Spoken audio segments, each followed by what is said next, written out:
What is going on, guys? It is your boy the Timecodes Gaming coming at you again with another video. And guys, Rob Lucci finally cracked the top 10 list on the ranked sim rankings. So this is the list that did it, so I wanted to make a video about it as soon as possible, guys. So in today's video, we're going to be going through the card by card of the list. We're going to be going through its matchups, and we're going to get in 3 games for you guys. So I hope you stick around, and let's get right. Wait, 400 sub quest, we're on the way, so don't forget to like and subscribe. Thank you so much, guys, and let's get right into the video.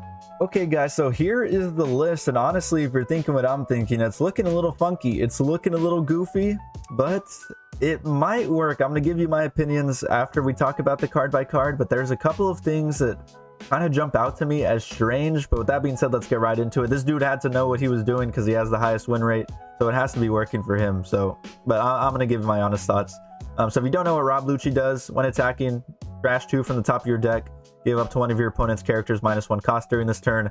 Everyone at this point should probably know this leader, but if you don't, there he is. Very, very strong black deck if you were looking for something to play. Next, for the first card, we get into Spandine, guys. 3 cost, 2k with the counter 1000 on play. Return 3 cards with CP type to the bottom of your deck, and then play a cost 4 or lower character card with CP in its types other than Spandine.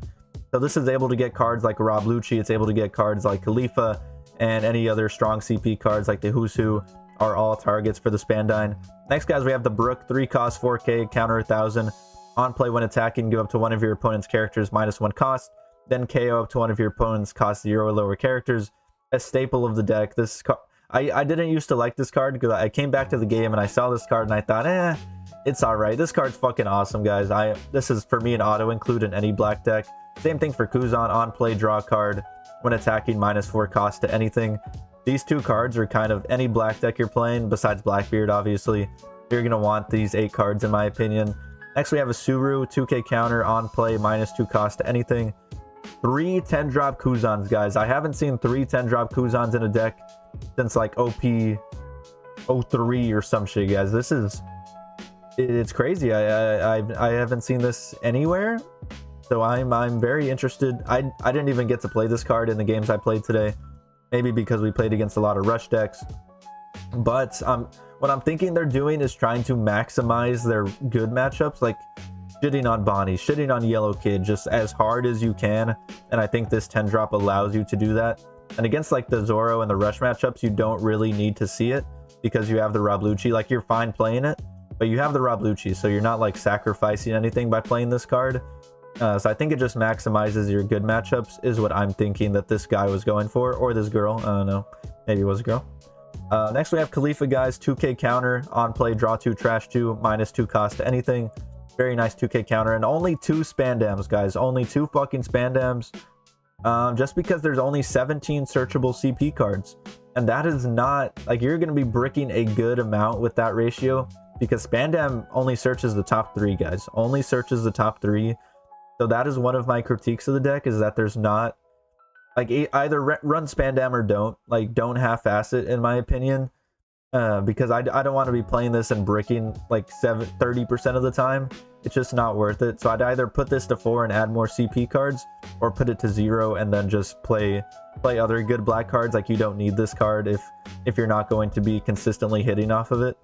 And next, guys, we have the Sabo, 5 cost, 6k blocker. On play, draw 2, trash 2. Nothing can be KO'd. Awesome black card. Next, Mancheri, guys. Mancheri is your recursion fucking demon.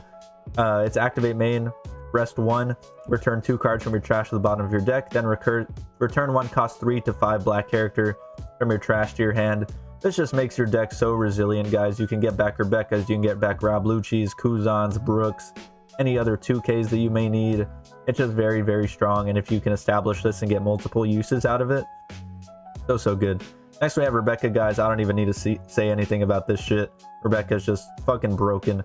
Next, we got Rob Lucci, autoplay 4 of, like, same thing as Brooke, Kuzan, and Rob Lucci. I think if you're playing this deck, you want to be running 4 of Rob Lucci's all the fucking time. So good into the Zoro matchup and any rush matchups you might be seeing. Next, we have the Animal Kingdom removal list. I've been advocating for this shit since I got back to the game. Kaido and Jack are just awesome fucking black removal. They're like usual blacks, you go minus or you have to sacrifice something. Kaido is just I mean, you take one card out of your opponent's hand, you take one card out of your hand, and you remove one of their characters. Cost 7. And with your leader ability, it's a cost of 8. So very, very fucking strong card. And then Jack is just removal recursion without sacrificing anything. KO up to 1, cost 3 or lower character. Fucking awesome card, Jack. Next we have the one of Who's Who. Like, what very strange, guys. Like, only 9 2Ks in this deck. I don't know if I mentioned that, but there's only 9 2Ks in this list. We're running the 4 of Surus, running the 4 of Khalifas, and the 1 of Who's Who. And I noticed it, guys. Like, I noticed this in my playtesting that I did not have any 2Ks in hand in some of my games, and it was just like kind of crippling. But this dude was able to win with this. It's surprising that he's only running 9 2Ks and also only running 2 6 King pistols with so many dead cards. Like, if you're only running 9 2Ks, I feel like this needs to be at 4. Yeah, that's another issue that I find with the deck. Next we have the Hinas. 2 of Hinas. Personally, I'd like it at maybe 3 or 4, but I mean, 2 of I didn't notice, like, oh, I wish I had more Hinas in hand right now. I think 2 is actually a pretty good number. Once again, the 2 6 King pistols kind of bothered me, and then the 4 of Tempest Kick, just an auto include in my opinion when you're playing Rob Lucci. So yeah, guys, that is the list. A couple of strange things in my opinion. We have the 3 of 10 drop. I think maybe dropping this to 2 if you really want to see it into those matchups where you really want to see it. I think having it at 2 is good enough. And then the 9 of 2Ks is just it's too little in my opinion. Either keep the 9 2Ks and bump this to 4, the 6 King pistol.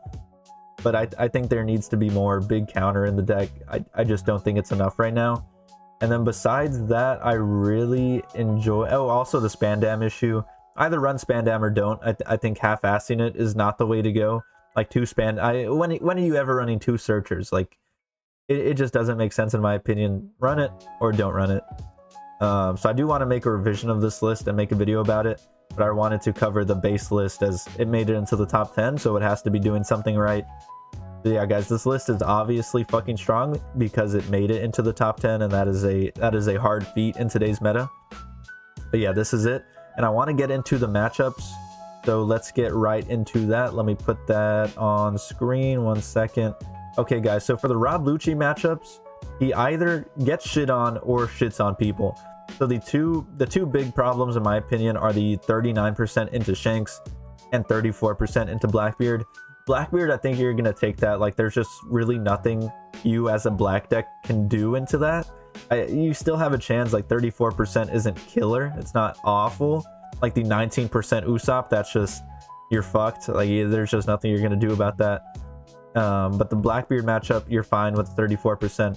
It's just that Shanks. I think you'd want to take that up a little bit. Like, maybe tech in some... I don't know what cards to tech in. I'll have to look into it. But maybe putting some cards into the deck that go really well into the Shanks matchup and making this go to like a 43, 44%. You don't have to bring it to 50, but just a little bit better than 39% ideally, because losing to the 2 most popular decks in the format, 40-60 is just not a place you want to be.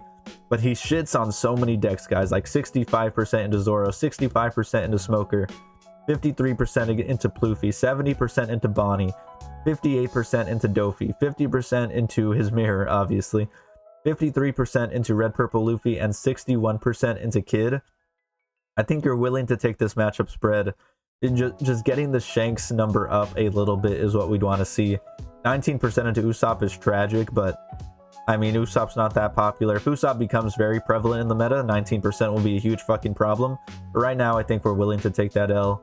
And then 42% into Lim isn't bad. It's okay, but we're willing to live with these 2 bad matchups, and because of the rest of his matchup spread is just so positive, with the exception of the Shanks and the Blackbeard. So yeah, guys, if you want a really good matchup spread, if you want to beat Bonnie, which I hate playing against Bonnie, I think this list is kind of optimized to shit on Bonnie. 70% is so good. Seeing Bonnie suffer is my dream. But yeah, guys, that was the matchup spread, and now let's get right into the games.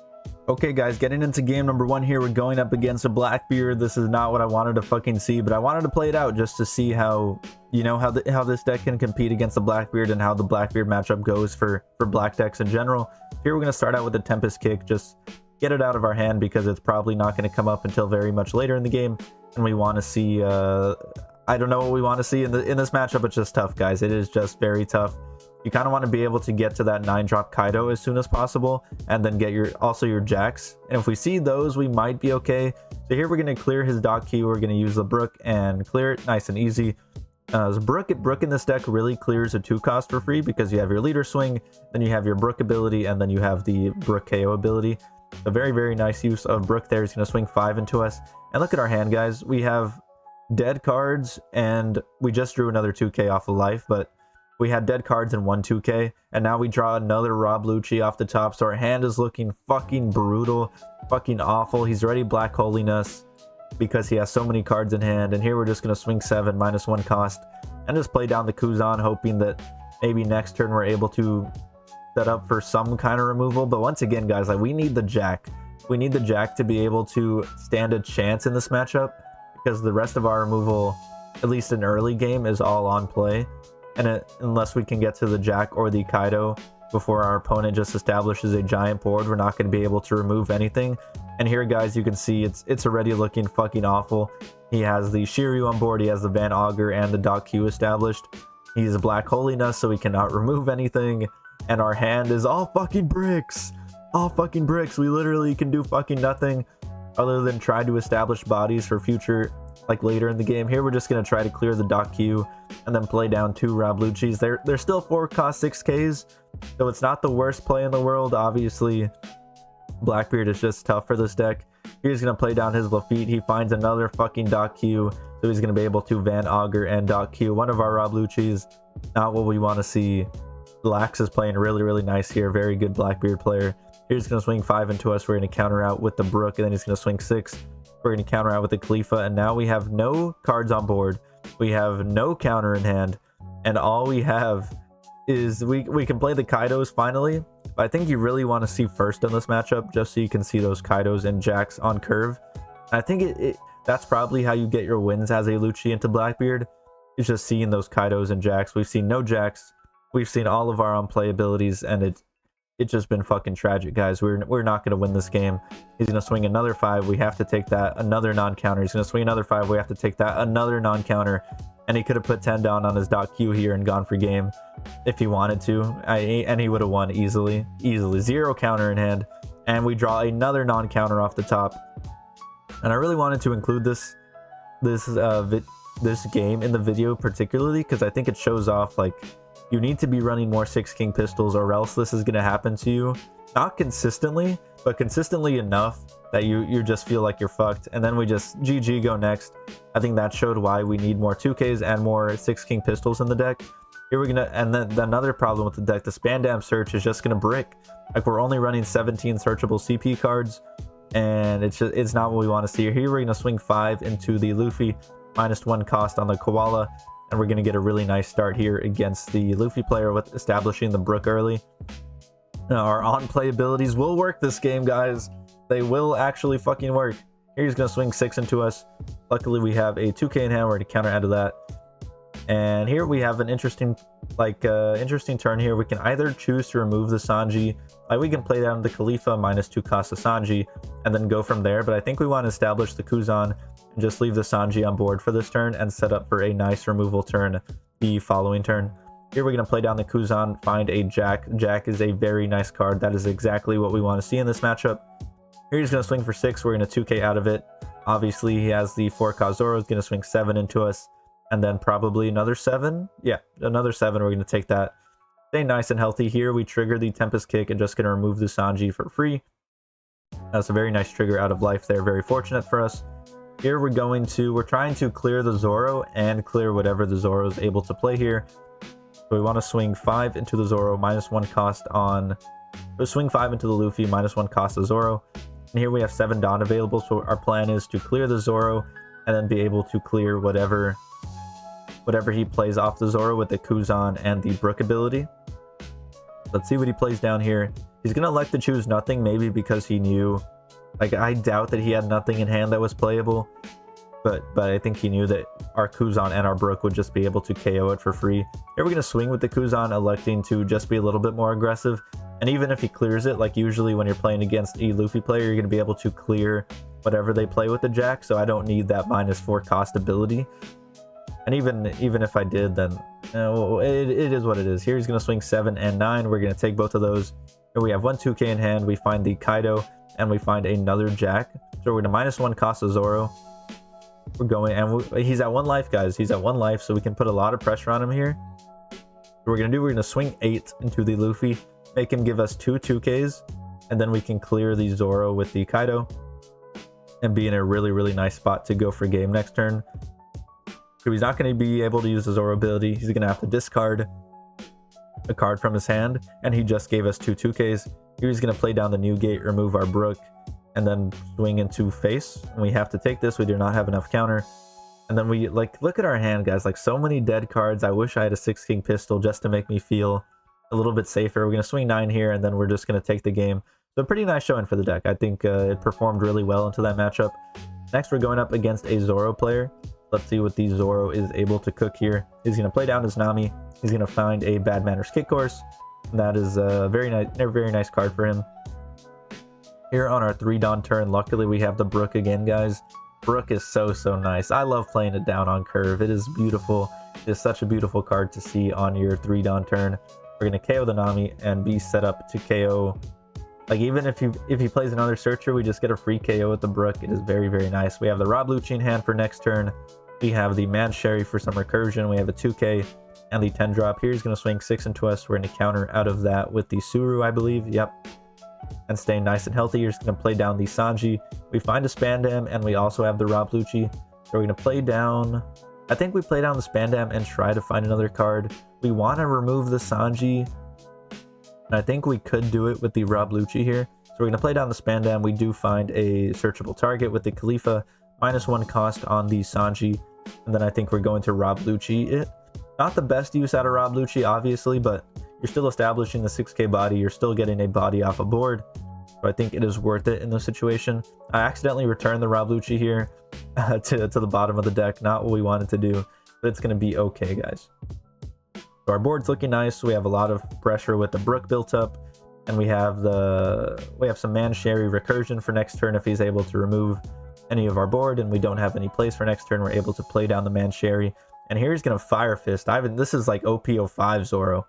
I haven't seen Zoro play Fire Fist in this kind of list in a very long time. He's going to swing for 7 at us. We're going to go ahead and take that.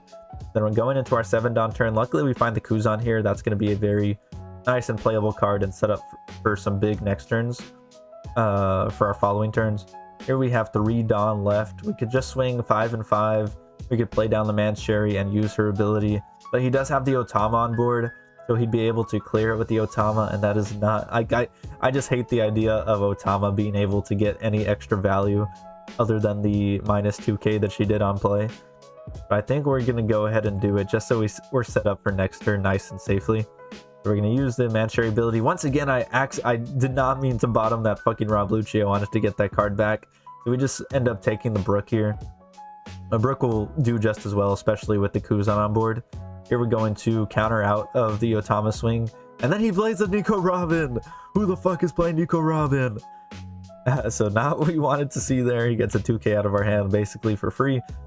Then he's going to swing for 7 at us. I think we don't have any 2ks in hand, guys. Like, we just have 1ks and non-counters, so we have to take these swings.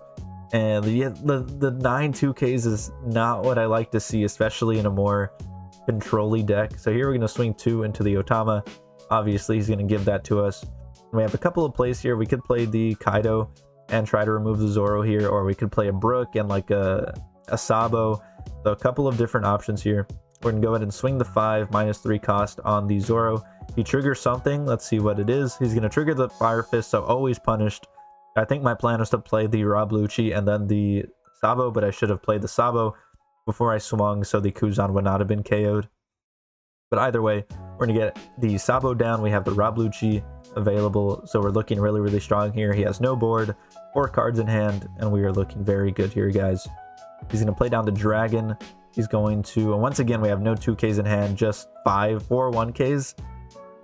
The 9 2ks, it's low-key killing me.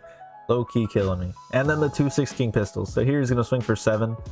And I think we just take that. Like, I don't want to give him 3 cards out of my hand. It's not in my DNA. It's not in my brain even think about doing it, and then he's going to swing 10, and we're just going to block there and keep ourselves above 1 just in case he has like a Jambe, because next turn he'd just be able to kill us. Here we're going to swing for 6, and we have the Kaido available. We're going to be able to remove the dragon here. We're going to swing for 6. He's going to go ahead and radical beam out of that, so that is what we want to see. Here we're going to use the 6 king, the Tempest Kick, use the Kaido ability, and make him discard a card. Let's see what he gives us here. He's going to go ahead and discard a Jambe. That is exactly why we did not go to 0, guys. That is exactly fucking why. We're going to swing at 5, and now we are set up for game next turn. We just have to survive this, and then that is going to be all she wrote, boys. Let's see if he's able to do anything. Maybe if he has like we have 1 2 3 4 5 6 7. Well, yeah, the 6 king pistol here just kind of saved us. Like we were in danger of losing, but the 6 king pistol was very, very nice off the top there. Let's see what he plays down. He plays down a Zoro, attaches 1 to it, swings for 7. We could counter out of this, and that because he has 4 down lift, guys. You got to be fucking careful because Zoros are running the king and killer, or the kid and killer. Yeah, kid and killer. And yeah, we're just going to go ahead and counter out of that, stay nice and safe. Wish we had a 2k in hand to make it a little bit safer, but the 1ks will do the job in this case. He has 4 down left, and I think at this point he's just conceded. There's about nothing he can do at this point. We can just swing 5 5 5 5 next game, or next turn, and we're going to be able to take it. And that is the game, boys. So with that being said, let's get right into the post game. All right. If you made it to the end of this video, comment fish below. But all seriousness, guys, thank you so much for watching. I really appreciate it. It is very early in the morning. I need coffee. So yeah, any support would be appreciated. Make sure to drop a like and subscribe. Let me know what you thought of the deck. I think there's just problems with it. Like I don't know how that deck. I feel like there's a lot of optimizations that could be made. So I want to make a video on my take on this list. I think it has some potential. He was cooking a little bit, but to me, it's just like it could be better. There's obvious improvements to be made. So that being said, guys, thank you so much, and I hope you have a good day.